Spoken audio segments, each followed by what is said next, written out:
Hello and welcome to the Disruptors podcast webinar today, and we're talking with a very interesting panel of strategists at different levels of strategy, from corporate and governance right through to marketing and business strategy. So there'll be something in it for everyone.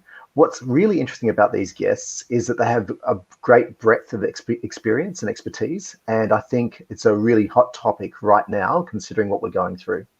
Rather than having me introduce everyone, I will have them each introduce themselves by doing what we call a startup introduction, which is the who you are, what you do, and why you do it.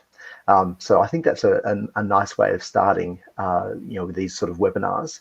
But before we do go any further, I'd just like to acknowledge that I'm hosting and recording this webinar from the lands of the Darug people.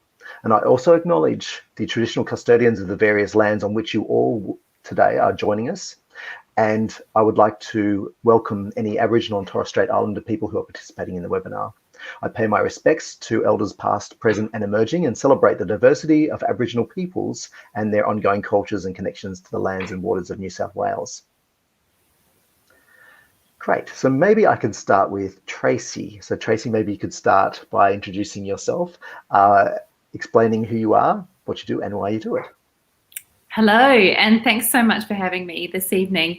I'm Tracy Hamilton, and you can see that down below in my gorgeous little title there. I'm a business strategist, a marketing advisor, and a lifelong eccentric.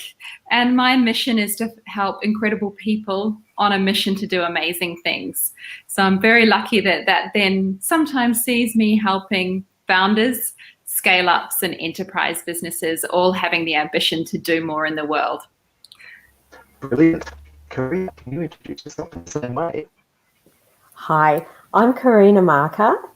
I'm not Tracy. I'm Karina Marker, and I have a boards and governance consultancy called Braben. And what I do is I work with boards and executive teams. I do board performance reviews and related governance services to help lift performance for organisations. The reason why I do it is that I was a lawyer for 25 years doing mergers and acquisitions and governance advice, and I decided I wanted to move out of the emergency room and into preventative medicine for organisations. Brilliant. Really interesting. And Jai, over to you. Hi, my name's Jai Smith, and what I do doesn't sound nearly as grown up as what everyone else does. I run an ad agency today, and I've worked in advertising for about 15 years. I do everything from creative strategy through to digital marketing, and I also run a mentoring coaching business on the side. I guess why I do what I do, we just really want to make the world kind of more beautiful, and I think we really try and help small businesses and big businesses just do things that look good and feel good. So yeah, it's a lot of fun.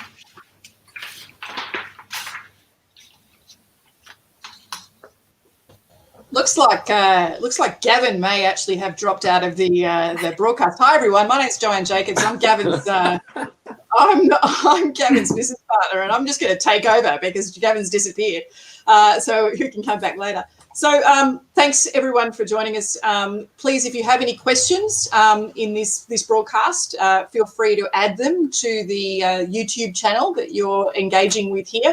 But look, we're going to get started with Tracy and asking, before you started with Movio, Tracy, you spent 20 years with creative and social and media agencies on a global level. How has strategy changed over time? What do you think is different now from what went before? I think that you're kind of putting clues to our age here, Joanne. However, in the early days, strategy was really about a plus. It was a value add. It was added to the stack. It was, oh, by the way, here's our amazing thinker. And when it came to selling creative, it was there to sell creative. So from the real shift that I've seen is that we've gone from being a value add to being a value driver. The other thing that you're really starting to see probably in the last 5 to 10 years is extreme deep specialization. So there's very few people that have had the breadth of application that I've had, where they've done media and creative and business strategy, so different domains and applications of strategy. But within each of those fields, you're seeing real specialization, and you'll meet amazing thinkers and doers that, you know, are deep into customer journey mapping, or, you know, medical go-to-market. They'll either be a vertical from an industry group, or they'll be an expert in how you activate and deploy. And I think that's probably the one thing that hasn't changed, that at the end of the day, strategy is really, really simple. It's just decision making. And so I'm super reductive. There's only two business strategies. You're either growing or divesting. And off the back of that business strategy, there's only so many marketing potential decisions to be made, and then so many creative and communication ways of going about things. So although there's been a lot of new folks that have come to market with their specialization, and there's been this shift from, you know, strategy being the value add to the value creator, it's still about decision making at the end of the day. So for me, that's kind of the shift change. As this move has happened as well between value add and value creation, all of a sudden the ability to charge and ask for thinking has changed. So in the domain of communications planning, when you're a value add, you weren't asking six figures for your point of view. And now we see accounting practices basically playing in this billable hours space for thinking around how marketing and communication strategy might create business conversion and impact. And there's a cost to be paid for that expertise and advice. Super interesting. One of the things that you brought up early on there was... Oh, welcome back. Thanks. It's like magic, isn't it? The idea of specialist versus generalist, and whether that's a thing that is a cycle, or do you think it's going to stay for a while? One of the things that's super neat is when you are able to say something like this does something like that.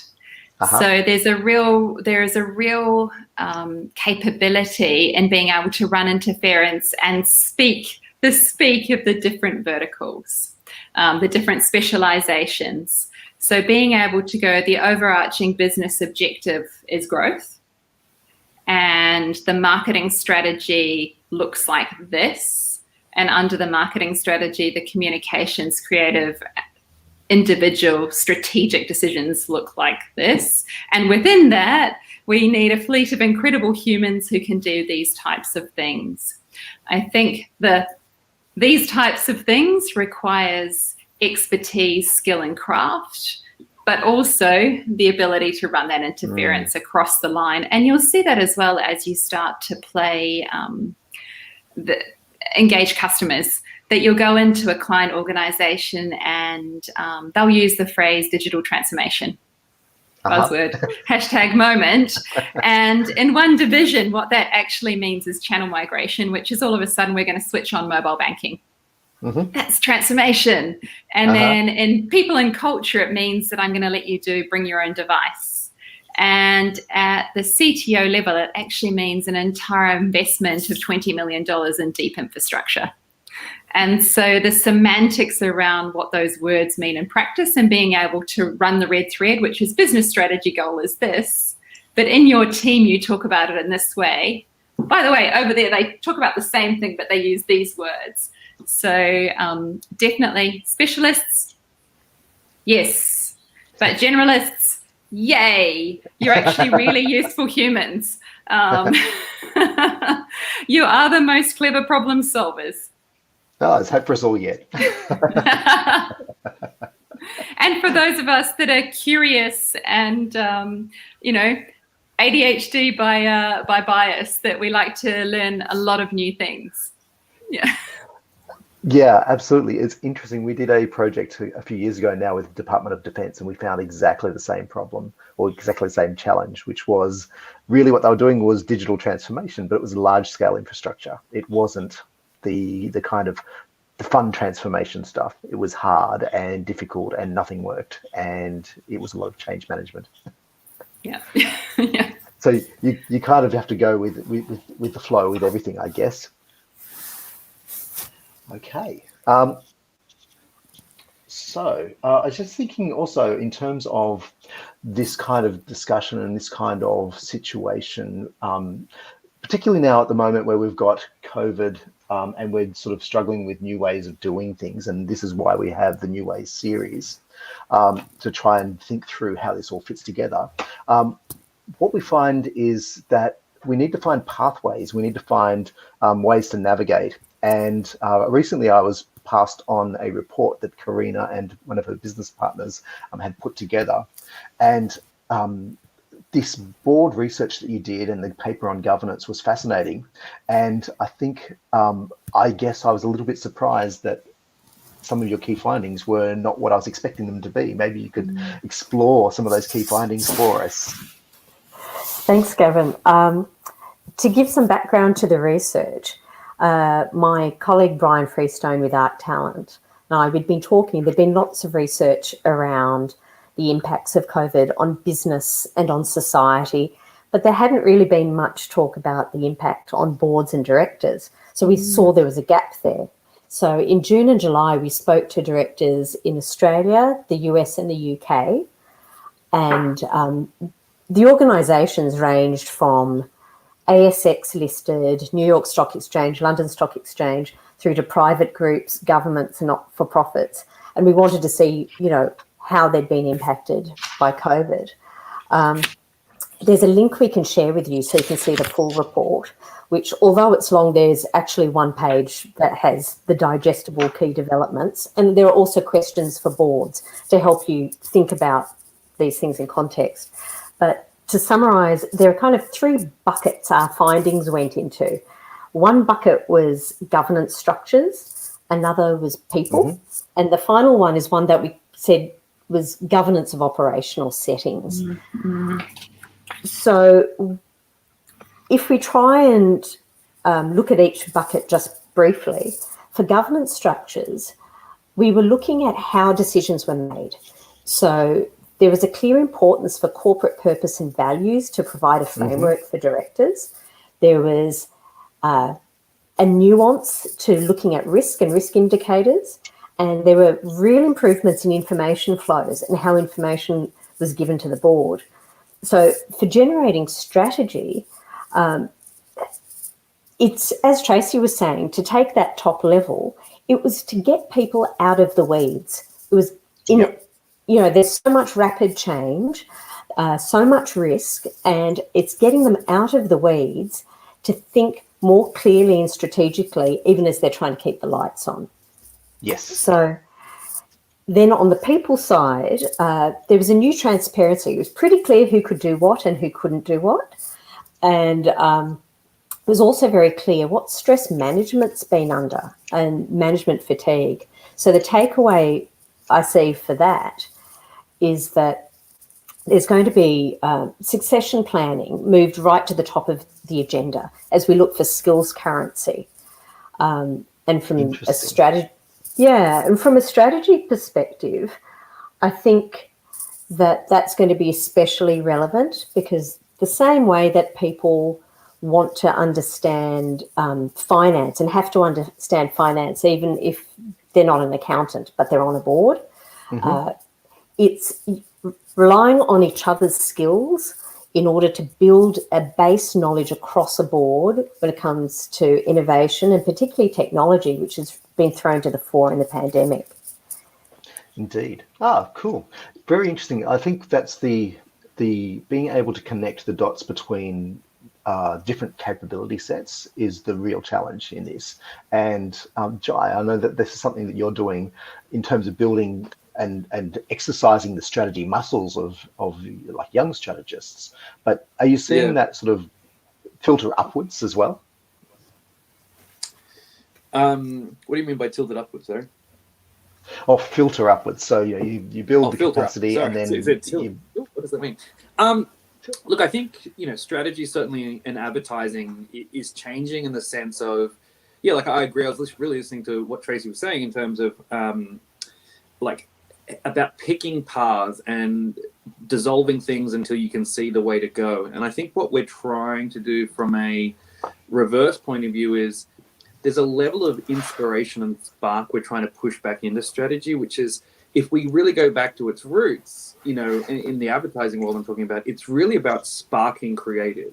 And it is about justifying and rationalizing decisions. But, you know, if you asked anyone, what's the strategy around an ad campaign, it's a one sentence answer. If you ask it around a board strategy or a business strategy, and, you know, I used to sit in dozens of meetings when I worked with PwC, it's a much longer answer. And you think the more words people are putting in here, the better, you know, this is going to come out. And it's just not really the truth.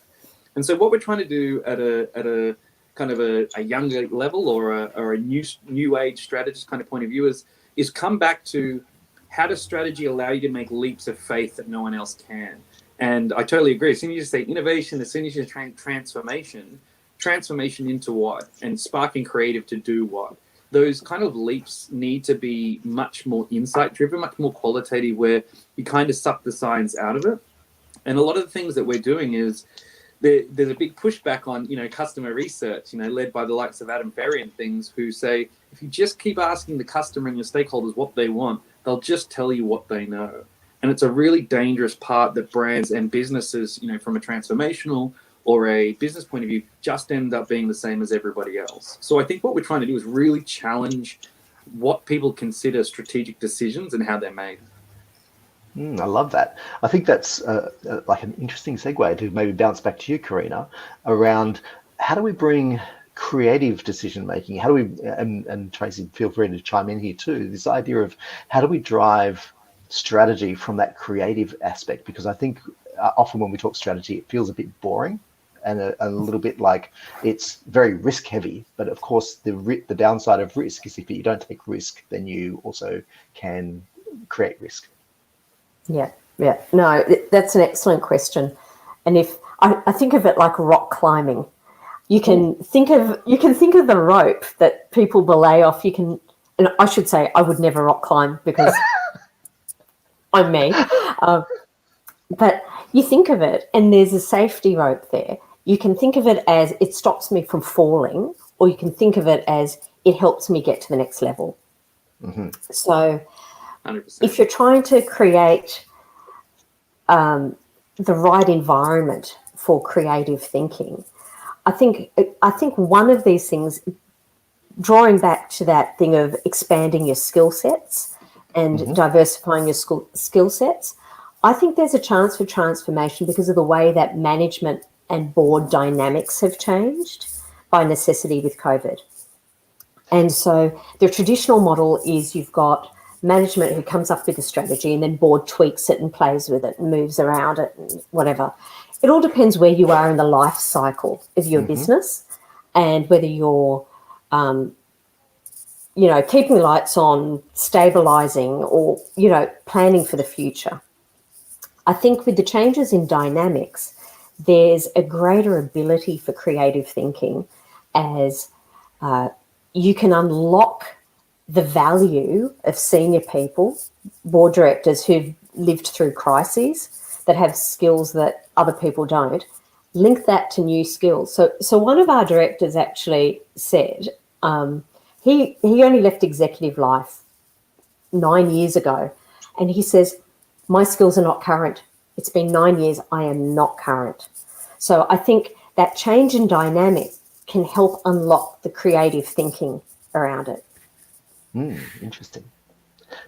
Tracy, I'm just wondering if that resonates with you. Yeah, I wanted to build on that, and it's really interesting. I had an amazing conversation yesterday with an incredible first Australian thinker, and she shared a beautiful perspective about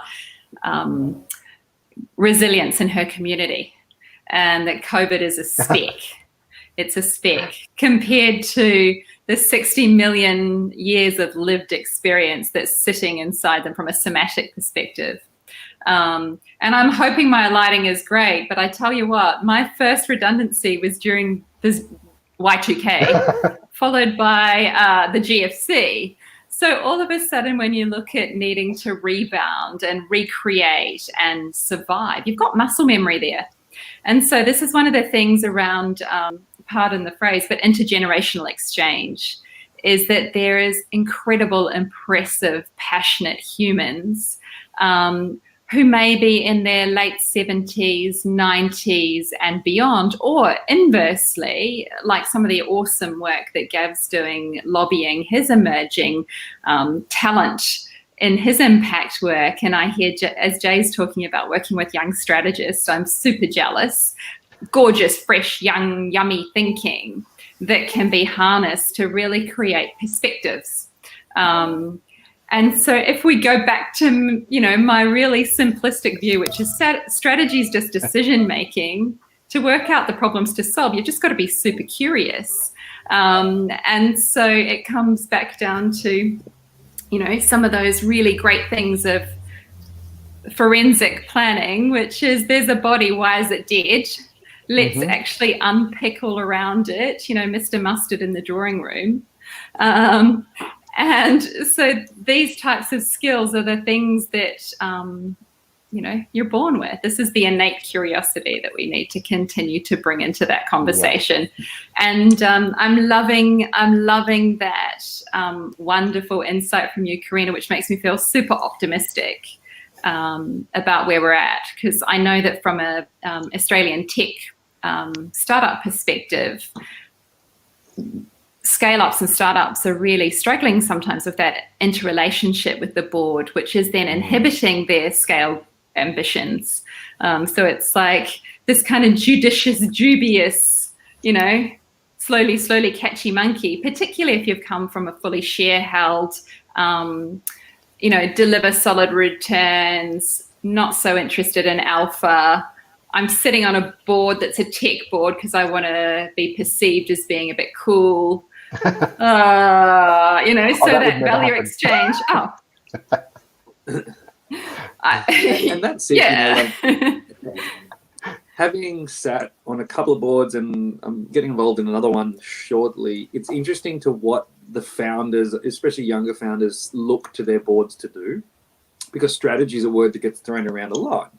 Generally, I find, and again, you can shut me down, I find people sitting around that board talk about strategy in every other breath to say this is the decisions we're making day to day, week to week.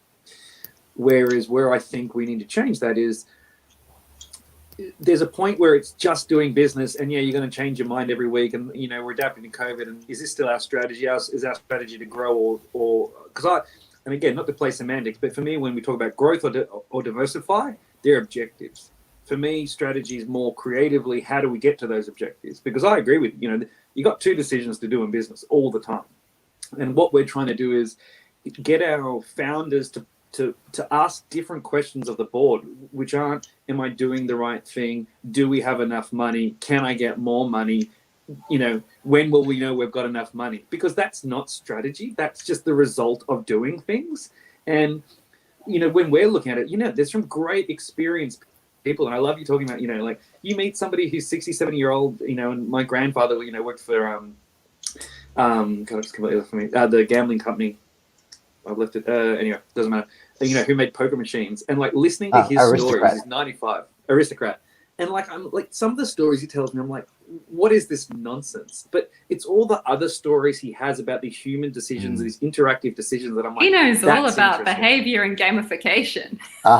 Because that's more interesting. It's like, what are those human interactions that we can actually use to drive business, right? So if we look at some transformation, I worked for a large property firm last year who won a culture transformation. I'm like, okay, what do you mean? Do you want some new wallpaper that says trust, integrity, honesty? You know, I'm like, are you going to say you're not these things at some point? Like, what's the point here? And then we really got down to what their strategy needed to really be focused on is, you think you have a boring job, but you want to tell the world you don't. And as soon as it got down to that, everyone relaxed, because we all just said like what we're all meant. And I'm like, okay, that's our strategy. Cool. Everyone's like, yeah, that's fine. Like, can we write that on the slide? Like, oh, we should dress this up. And I'm like, don't dress it up. And it's something that happens a lot of the time in strategies. Like, we need numbers to that love that safety rope I don't climb either. I think it's a Yeah. nonsense sport for nonsense people. But that rope can either be your data and your numbers and your slides to say, look, I'm doing the right thing. I'm doing the right thing. But if you still miss, and if you don't have the strength to grab that next boulder, I assume, like, you're still going to fall. And I think that's where all the numbers and the strategy in the world can't save you if your creative's no good. And I'm the strategist. I'm not trying to be the creative at this point. So that's really interesting. So I used to be a climber, Jai. So That's another conversation. another conversation. But what's really interesting about climbing, and I also love that metaphor, because the reason that you put in a piece of protection that isn't going to hold, if you know it's not going to hold, we call it psychological protection, because it means that it might hold. And if you're an optimist like me, then that seems like a great thing to do. So it gives you a little bit more confidence to reach for it, because even if it is a bit too far, it allows you to push yourself that a little bit further than you otherwise might.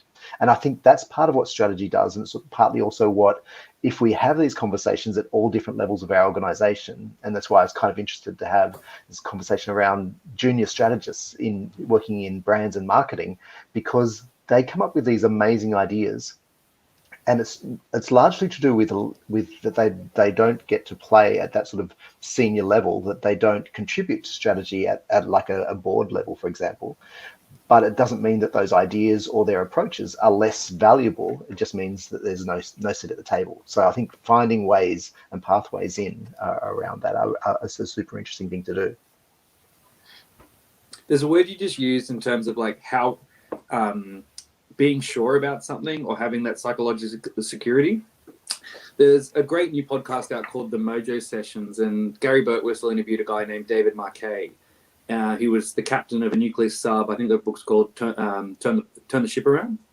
And he said his whole reframing of like a military situation was to stop asking, are you sure? And start asking, how sure are you? Because no one's sure. And we kind of make it up. And he's like, if I can do that, in the Navy, then anyone can do it. And he's like, and that's how you shift that power, especially on being a board, from I know all the answers and I'm just hiding them from you till you ask me the right question, to I trust you and, quote unquote, I empower you.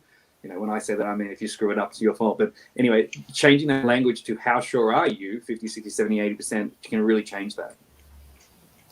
Interesting. And in the work I do, I look at what are the enablers of your strategy. And invariably, people and risk are in the enablers of your strategy. People, it's pretty obvious that they're the arms and legs of your strategy. And so when you're looking at things like corporate purpose and values, you need to make them really simple. If there's someone who's sitting in a box being a bank teller or something, that person who's facing your customer, it's shades of grey. It's just compliance. It's just a checklist. You can't have a whole page-long thing of these are our values and our purpose is this complex thing and we're going to do this and that. They need to have a moral compass in everything they do. And that's lived strategy. That's strategy not being an artifact. That's strategy actually working through all levels of your organisation. And to pick up Jai's point, with risk as an enabler, get your business units involved in setting your risk levels. Let that be your peg that helps them move forward so that they've got the comfort to move forward. Because one of the other findings out of our report was just the changes to management and director dynamics and interactions, and particularly as everyone talks about the pace of execution, it's people have been given the confidence to execute. We're not saying forget all your standards, but they've been given real confidence to move on good and perfect later. I like that idea. And Tracy, I'm just thinking about on that topic, if we're thinking about how we move from good to, get to perfect later, is there still hope in these times for growth and strategies that drive growth? I'm an optimist, so that's my bias. And my muscle memory says absolutely. And one of the most wonderful things is there's no need for me to start a conversation, a provocation about, let me talk to you about the future of work. Or let me tell you about, I've been pitching transformation, digital and mobile for 15 years. And I remember trying to sell RFID when it first was launched. Finally, COVID gave me an application that just meant that within a week, every single hospitality venue in Australia had adopted that technology. And so it comes down to the two phrases I used was growth or divest. So are we growing this business or are we selling it to someone else? So diversification might fit within your growth strategy. But what's the problem we're best at solving is what you need to be able to answer. My kind of qualifying questions are always, what's the problem we're solving for today? Why does it exist? However, when we're in this mindset and when we're in this moment, it's about being really focused. What's the problem we are best at solving right now? For whom? It's like so many folks will always rock on up with a great utility. I've done this. This is incredible. I've got this new reg tech thing. Trace, can you scale it? We want to launch in 200 countries. How do we tell the narrative? And I'm like, for whom? And what's their current behavior? And why does that not work? And what's the alternative? Does anyone give a darn? And what's the business model? But also the kind of real telling thing when it comes to moving from talking and doing, because yes, I've had a career that included very, very gorgeous global platforms with, hundreds of countries that had executions and big creative platforms and nice juicy budgets, but also a whole bunch of keynote therapy. I will pay, you'll pay me, I'll write your beautiful presentation, you feel validated, particularly when I'm going in after BCG or McKinsey, who have done an amazing job of actually qualifying some decisions, but the company then hasn't been able to move forward. So the question I'll always ask is, what happens if we do nothing today? And if you go, when you start to see this thing going off the shoulders, uncomfortable actually. I go, cool. Let's come back when you're ready to do something awesome. And so again, what does your strategy and action look like? So yes, growth is possible right now. Yes, it's very clear. If you can connect a problem that isn't being solved well in your category or isn't being solved at all, that's relevant to your customer, then get on with it and articulate it crisply in simple language. We do this for these people because, and that kind of consistency as well that Karina started to touch on.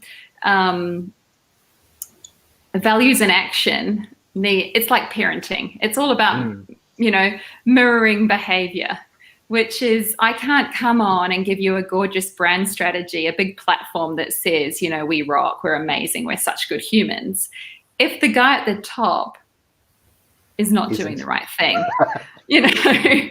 And so that kind of consistency of behavior right down into the supply chain, which is, you guys say that you're committed to carbon reduction, and yet all of your superannuation goes into fossil fuels. Yeah. Let's talk about it and let's shine a light on it. So if you want growth, it's there. Find a problem, solve it, articulate that value. Make sure if you're going to make a promise to the market, don't keep it. Keep it. And communications isn't just a juicy Band-Aid. It's not something that marketing does. It's something, brands are verbs, in every way that they touch, see, think, feel, do. Here's an opportunity to actually create, do well by doing good. Yeah, absolutely. So I think we've got some questions starting to come through. And if you do have questions and you're tuning in, please drop them into the chat channel. And you can see that Gil's asked a question, which is that COVID has completely upended remote working. How does strategy change if you can work in New York from your lounge room in Australia? And equally, how to compete against much cheaper offshore staff? Well, I can answer that one. Having relocated, you have just done this. Having run global strategy out of Singapore, into every sort of market for 12 years and then relocating to Sydney during bushfires. Great thinkers can do great things from anywhere. And that's the magic of beautiful, curious humans.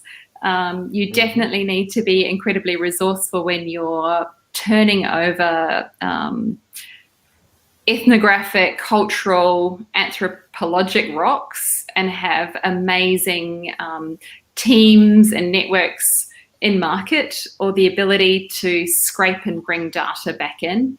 The thing that's really great about Australia is that we have some really wonderful multicultural talent who are native speakers who can actually look at nuance of language when you're scraping information. But equally, how do you compete against much cheaper offshore staff is again around value. What's your value proposition? What's the problem that you're incredible at solving that no one else can? And so being able to articulate your personal value proposition is just as critical as someone who's looking to be a global strategist and work from anywhere as it is being a brand connecting to value in the market. Karina, what about you? What does this pandemic mean for governance, and is there an opportunity that this has been forced upon us? Oh, there's definitely an opportunity that's been forced upon us. If you're looking at the positives that have come out of it, it's just such a shocking time. It feels embarrassing to talk about positives, but there are positives in the governance space because it's had to sharpen the mind of people in a whole range of areas. I spoke about corporate purpose, for example, and values, and we've talked about how that cascades through organisations from the top to the bottom. As we're seeing playing out, that's a critical for all businesses at the moment. So I think it's highlighted that. And what was really surprising to me when we were talking to directors for our research was their surprise at saying we are constantly making ethical and existential decisions, which is not something you usually hear. Like if I do a board performance review, you will ask, do you feel you're an ethical board? And of course, people say, yeah, we're an ethical board. The same, and they mean it. In the same way we all give ourselves a 7 out of 10. If someone says, how are you going? Oh, I guess I'm doing well. I'm about a 7 out of 10. So the positive that we have for governance is that this is now opening a longer term view because they're having to make these ethical and existential decisions. Longer term means you start looking at sustainability, you start looking at benefits for broader stakeholders, things like the banks offering the mortgage freeze, the mortgage holidays. That is a perfect example of taking that long-term view. So you hope that will improve. Other positives are a more nuanced understanding of risk, because especially having the dispersed workforce, you need to think far more carefully about your risk correlations and things. The stronger these organisations can be about being forward-thinking, sustainable, sound, so they keep people employed and they don't go out of business and they're not harming people, they're all positives for governance. And at a very personal level, this dynamic that we've all been speaking about of management and the board changing, the directors I spoke to, they had such genuine concern for the management fatigue. So that understanding of each other's perspectives, I think there's nothing but positive coming out of that. Interesting. I was listening today to a very interesting podcast, and it was featuring the new book by Dan Heath, which is called Upstream. And what they're talking about there is not solving the problem that's right in front of you, because that one is the same one over and over again, but you need to go upstream. So you need to be strategic in terms of solving a problem. But often one of the challenges we have is that we're so busy solving today's problems, we can't look at tomorrow's. And this is something that I guess, from a marketing perspective and from that sort of forward-thinking, creative perspective, Jai, we're teaching and training young strategists to look into the future. How do you think that is playing out now? Do you feel like there's additional pressure on people looking that far ahead? Like, in a sense, yes. Agencies are kind of, unfortunately, I heard today that another big agency, is halving its staff again. I think what is difficult is people, strategists in particular, but kind of young creative talent as well, aren't really familiar with how to get themselves out there. So again, if we use that famous phrase, future work, we think about a diversified workforce, we think about the gig economy, we think about people needing to promote and market themselves. We don't really have the tech or the platforms on board yet to kind of give people the opportunity to engage with different pieces of work.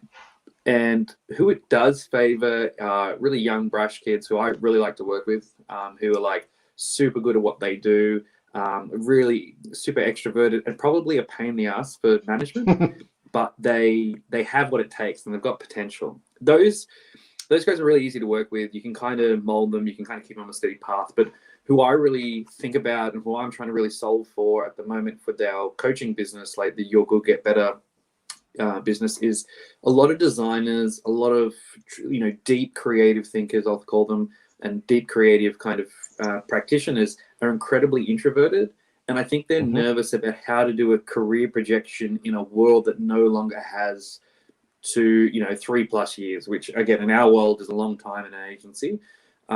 So I think that's the biggest shift, is how do all these individuals represent themselves, market themselves, get paid, paid their value, and actually start to establish those steps that were once in front of them. If I was a designer, I had an art director, I had a senior art director, I have a creative director, all these people I can learn from. I can kind of see my path in this agency. I learn the tools, I learn the politics, I learn the clients. Hey, bang, I'm a creative director. I don't think that's going to work the same way, and that's where I'm really nervous in terms of COVID splitting people. And even though a lot of those personalities are introverted, what we discovered setting up the agency this year is that no one could do the kind of work we could do coming together. And, we work in a super COVID safe environment, but it was just impossible. Like we do a logo a week to really boil it down, or a website in a week as well at the moment. And it's like, how are we conveying all these things? Like, yeah, Zoom will work, but it's not. It's so much more empathy than that. And you've got to have empathy for the people who are on the tools, because they don't get a look in. So, even I'm a bit funny about doing webinars. I think I've told you, like, I shut down our whole workshop system because I can't do it. I can't feel that presence. And I'm not a big, art teacher, woo-woo type, but I just can't engage with it. And I know a few other workshop facilitators have talked to, have felt it. So short answer, I think career projection is hard. I think agencies don't know how to keep their people in line, and I don't think they know how to do a culture that's disconnected. Culture. So Tracy, I was just thinking, as Jai's speaking, we're looking at this idea of, and there was a question that came through in the channel, which is about how do we give people hope, and how do we connect them in the right way to culture and to hope in a way that gives them a forward plan and a sense of purpose in their career development. Yeah, awesome. Again, like, hats off and complete envy that you've got, hands-on amazing humans to nurture, nourish, and hold space for, right? You can come in the office, Tracy. I think we'll that there's, I can see some real humans and touch them. Watch out. We might have to talk to HR about you touching everyone, but we'll get there. Appropriately distanced. I'm repurposing selfie sticks because they're actually the right level of spacing. That is not what I thought you were going to say. You were doing the selfie sticks. Anyway, different podcast. Anyhow, that's another podcast for another day. When I came out of 20 years of enterprise grade, creative media, matrixed holding company, amazing human ad agency life, and I went, why do I not feel equipped for the future of work? How can I not feel creative when I've had this great privilege to work in the commercial creative industries for most of my adult life? What the heck? And the productization of, the beauty, the empathy, the incredible art and thinking that goes behind producing communications to achieve business outcomes really is, that's blood, sweat and tears poured into, those moments that sometimes don't even make the cutting floor. And one of the things that I've been fighting for the last sort of 4 or 5 years is a real understanding of self. So this is my little woo-woo moment, which is my experimentation and the work that I did, where I did research with small children who were 4 and 5, ethically, in a child-directed play space where I ran maker labs with pom-poms and circuits and hot glue guns with an incredible team who were very generous and trusting in allowing me to participate in their play space. Young humans are born incredible, able to solve problems in the most outrageous, interesting, relevant and novel ways, like just incredible. And when you give them great agency, which is to hold space for their thinking and their problem solving, watch out world. And some of the most breakthrough thinking really is about understanding that those wonderful humans can solve problems wherever they're at if you can just create that opportunity for them. And so I started to go, well, if children are wonderful, then what's going on with undergraduates? Because undergrads, 17 and 18-year-old students then come to ad agencies looking for work. And so I'm like, all the interventions we were playing with, 17-year-olds were already fully inhibited. And so they'd already started to have a shell of self-doubt. And so, gosh, by the time they were, let's call them adults, not grown-ups, we're a work in progress here. How on earth was I going to get adults to unlearn, to relearn? And this has sort of been my mission for the last 4 or 5 years, is working out what are the interventions and systems that can help people really flourish. And so my first kind of line of defense, even if I'm taking on a commercial growth brief, is to actually dig in and look at foundational self-knowledge, so that every single person that arrives at the table today knows what their superpower is, which is my big bouncy word, but what your strengths are. So my bias is positive psychology. I study under the amazing Marty Seligman at the University of Pennsylvania. He is incredible, and his students have included Angela Duckworth, who talks about grit, Scotty Kaufman, who's an amazing thinker on creativity, and Adam Grant, who's one of the, renowned experts in organizational culture change and strategy. And there he is in his late 70s, still pacing the floor, running lectures. And so for me, that bias around what's your superpower, by knowing what you bring to the table every day and then defending it and protecting it and nurturing it, nourishing it, but also being able to have the words to say, hey, boss, this is how I tick, this is what I need, is to really own the space that you're in.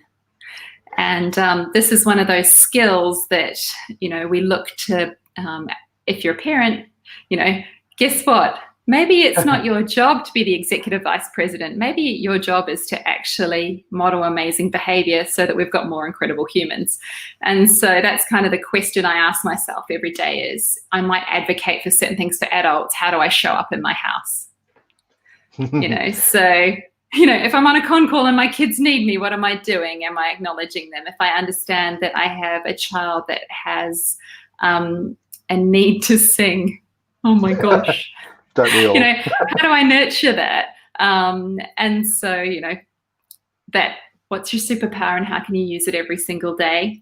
The other piece of the puzzle, and this is where the bravo is the work that the two of you are doing in particular. And Karina, I would love to hear your perspective on getting emerging talent onto boards and what level of readiness is. I've started my first business when I was in my early 20s. Sometimes, guess what? An amazing adult will hold space for you and give you a red hot go. And so this is often the case with great rebels and change makers, is that they got there through amazing humans just cheering them on from the sidelines. I feel like I've like kind of gone on a bit of a journey there. So That's all right. it's your job to shepherd me back. That's all right. One of those things that, as you're sort of saying that, exactly one of the things we've been doing with the Buy board for probably the last 10 years that I've been involved has been to have youth representatives on the board. And so it's a youth organisation, so making sure that we've got youth representatives who are coming in and, at first they're a little bit reticent, but then after they've been there a couple of months, they start to really participate in meaningful ways. And we've found that it gives them better pathways into other things as well, as they progress. But I think key to that is creating space, but also two, creating language. So giving them the skills and the language and some of the confidence around that language to meaningfully participate. And that sort of brings me, to Jai, who has been working on a set of cards around strategy.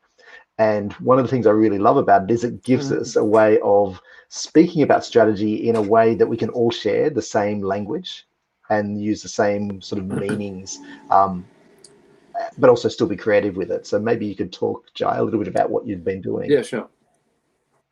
So in the strategy field, there is an addiction to frameworks and to templates. And I mean, literally, we teach strategy by, hey, here's 6 frameworks to do comms or something else. And what I found was over the last, again, showing my own age, 15 years, almost there, was that I kind of keep asking the same questions, but I just get better at asking them.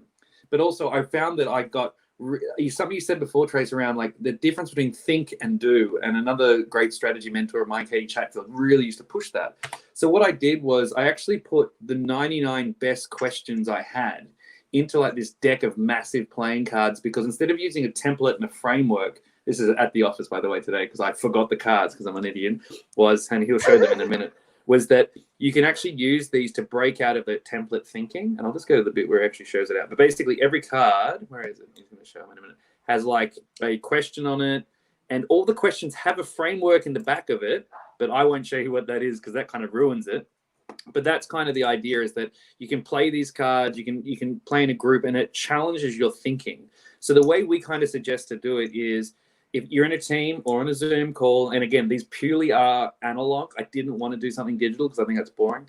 And they're beautiful. They're gold and they're matte black. And so you sit around, and if you've got 5 cards each, when the brief or the challenge comes up on the screen, you can actually then go, who's got a card to play? So some of the questions might be around, what does our audience first think of when they wake up in the day? It might be around, what's that tipping point between think and do?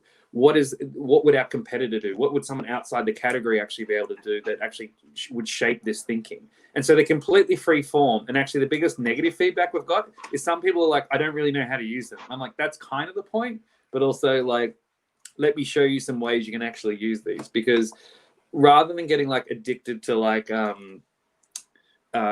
frameworks and templates and thinking if strategy is paint by numbers, rather than thinking, how do I use lateral thinking? And again, no one talks about lateral thinking anymore when they talk about strategy, but how do I make blue mean white? And how do I make white mean sheep? Like, how do you really push your lateral thinking when you're actually trying to come up with something creative? Or if we talk about culture and values transformation and environment transformation, what are we not thinking about? Why aren't we just, so many times I see people do like an environment transformation, so like change what your office looks like. They just Google cool offices. They don't go and stand in spaces that they don't stand in normally. Like, go stand in a skate park if you're really interested in having graffiti, and you'll realize you have no idea what graffiti looks like. And so there's 2 things I hate in an office. Every time there's chalk on the walls in some design that no one's ever going to do again, or graffiti because someone said it was a good idea. Because you've never seen graffiti in 2020. It's still like this weird 1990s stuff.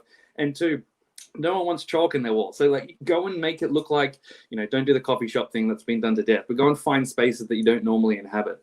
And go to a cabin, stay in the woods, find things that change your thinking. And that's what this is designed to do. And so far so good. We haven't officially launched them, but you can buy them at the moment. So if anyone wants it after this, hit me up. Sounds good. So on that topic, looking into the future, Karina, what do you think we've got? We've only got about 5 or 6 minutes left, but what do we need to be thinking about now as we start to look forward into the future? We're coming, to some sort of equalization here with COVID at the moment, some sort of unhappy alliance maybe. But what do we need to think about, and what do we need to be thinking for? Remembering to stay out of the weeds. That's the thing. Everyone has been keeping the lights on. We just need to stay out of the weeds. We have to keep making decisions and testing to see whether they still make sense against our strategy, rather than just taking the next step and the next step. It's the reason why, although it's been so overdone, especially apologies to the creatives, it's the reason why we called our article Future Focused, because it was this incredible stress that all these directors and senior executives had, and they were just trying to look ahead. So the way to get ahead is to actually look ahead, if that makes sense. I like that thinking. That sounds Totally. good. One of the things that I guess we have to do right now is make hard decisions. Do you think the decisions will get harder, or do you think they'll get easier? Or do you think we'll get better at making them? I actually think, I think it's all of the above. I think when we spoke to people for this research, it was a really interesting time because they were all at different stages of the pandemic. So we were talking to people in Australia, and we just had the first wave, and they thought they'd made all their hard decisions. And then we spoke to somebody in the US who said the whole board is in a high risk category. So I think what we do need to do is keep strategy as a living thing and not as an artifact, and realise we've just got to keep on 100%. testing it, poking it, and each decision that we have to make as the new challenges come up, we're again testing it to see if it's got that internal logic to it. So does that mean that we're seeing the end of the 5-year strategy? I think so, yes. You heard it here first. Okay, so we've got 3 more minutes to go. Maybe just if I can just shoot around to each of you, just to give us, 30 seconds on what you think we need to be thinking about and your insight. What's something that's really struck you recently that you think this is really important to think about when we're thinking strategy? Tracy. Hi, thank you. Please don't over pivot to what's in front of you. So thinking, using Karen's phrase about being amongst the weeds, when you're standing down 7,000 people, when you've made the biggest loss in your 200-year history, these are what we're faced with right now. And I'd heard the surprising data point that the average tenure of a CMO in Australia is only 18 months. So, we're really in a place of potentially moving into short-termism. Stay the course, understand what the problem you're here to solve is, and keep solving it. Keep listening to your customers. Please, my current soapbox is what happens with a global mindset when your passport's not welcome here.